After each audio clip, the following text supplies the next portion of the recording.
कांग्रेस के ब्लॉक अध्यक्ष ने की प्रेस कॉन्फ्रेंस कर भाजपा नेताओं के है माओवादी से संबंध। सूरजपुर भाजपा नेताओं पर माओवादी के संबंध होने का आरोप लगाते हुए ब्लॉक कांग्रेस अध्यक्ष अश्विनी सिंह उर्फ बबला भैया झीरम घाटी में षड्यंत्र की जांच से बचने और माओवादी के सहारे राजनीति का लाभ उठाने का आरोप लगाया है और साथ ही उन्होंने भाजपा के शीर्ष नेताओं से 6 सवाल पूछे हैं।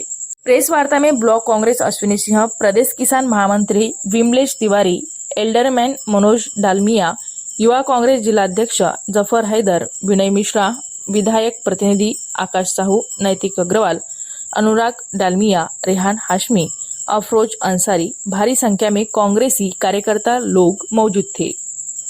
छत्तीसगढ़ से सूरजपुर ब्यूरो चीफ हासिम खान की रिपोर्ट।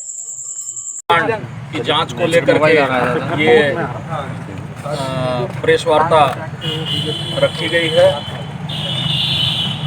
हमेशा से कुछ प्रश्न हैं जो अपने और आम जनता के, आम जनमानस के मस्तिष्क में चल रहा है कि आखिर झीरम कांड में क्या हुआ था। ऐसी क्या बातें हैं जिसकी जांच करने की बात जब भी की जाती है तो भारतीय जनता पार्टी के लोगों के पेट में दर्द होने लगता है।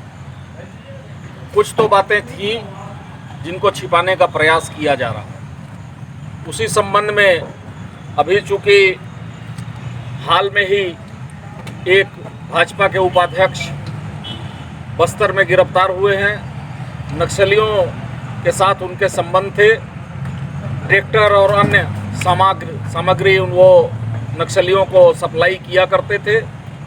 इसकी जानकारी आप लोगों के द्वारा ही आम जनमानस को पहुंची है। ये हमारा कहना था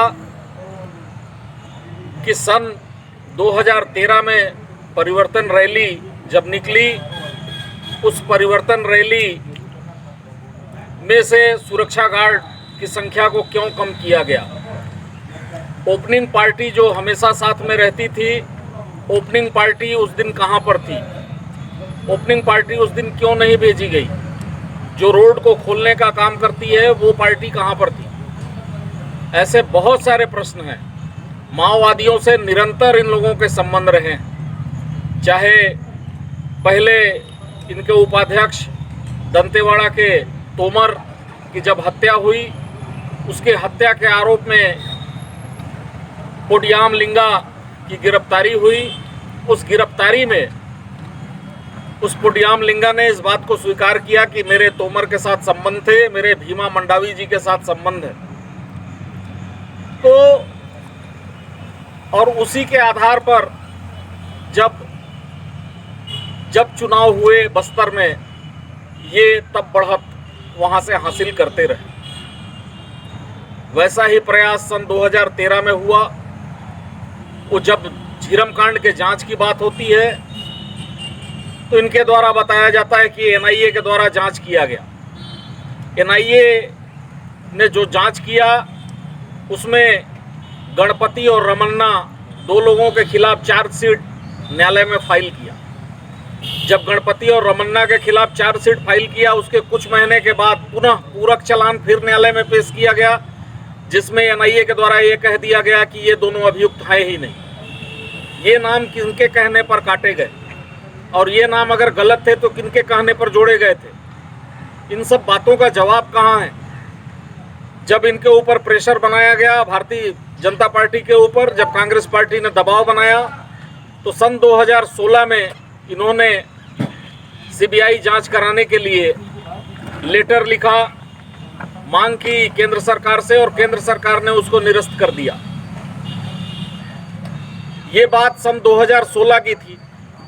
तो सन 2016 में इस बात को रमन सिंह जी ने क्यों नहीं बताया कि केंद्र सरकार ने सीबीआई जांच कराने से मना कर दिया? ये सन 2018 में इस बात को बताते हैं कि सीबीआई जांच करने से केंद्र सरकार ने मना कर दिया। तो ये 2 वर्षों तक आखिर रमन सिंह चुप क्यों थे? किसके कहने पर चुप थे? उनकी क्या भूमिका है? इन सब बातों का जवाब चाहिए। ये बातें अभी तक सामने नहीं आ पा रही हैं। इन सब चीज़ों को लेकर के आज की ये प्रेस वार्ता रखी गई थी कि आम जनमानस के बीच में भी ये बातें जानी चाहिए। हमारी आज भी यही मांग है कि एसआईटी का गठन किया जाए और एसआईटी से इसकी जांच कराई जाए कि झीरम कांड में असली दोषी कौन है। दूसरा महत्वपूर्ण बिंदु ये था कि सन 2014 के चुनाव जब सेंट्रल के हो रहे थे, तब माननीय प्रधानमंत्री मोदी जी ने चिल्ला चिल्ला करके कहा था कि महंगाई बढ़ती जा रही है, पेट्रोल और डीजल के दाम बढ़ते जा रहे हैं। और साथ में स्वामी रामदेव जी ने भी इस बात को इंटरव्यू में इस बात को कहा था कि आपको 30 रुपये 25 रुपये लीटर तेल चाहिए कि 80 और 90 रुपये लीटर तेल चाहिए। आज 80 और 90 रुपये जब लीटर तेल पहुंच गया तो स्वामी रामदेव कहाँ हैं? और केंद्र की सरकार जो उस दिन चिल्ला चिल्ला करके सड़कों पर हल्ला कर रही थी, आज तो अंतर्राष्ट्रीय स्तर पर पेट्रोल और डीजल के क्रूड ऑयलों में कमी हुई है, उसके मूल्यों में गिरावट आई है, फिर इतने रेट में यहाँ पर तेल क्यों बेचा जा रहा है?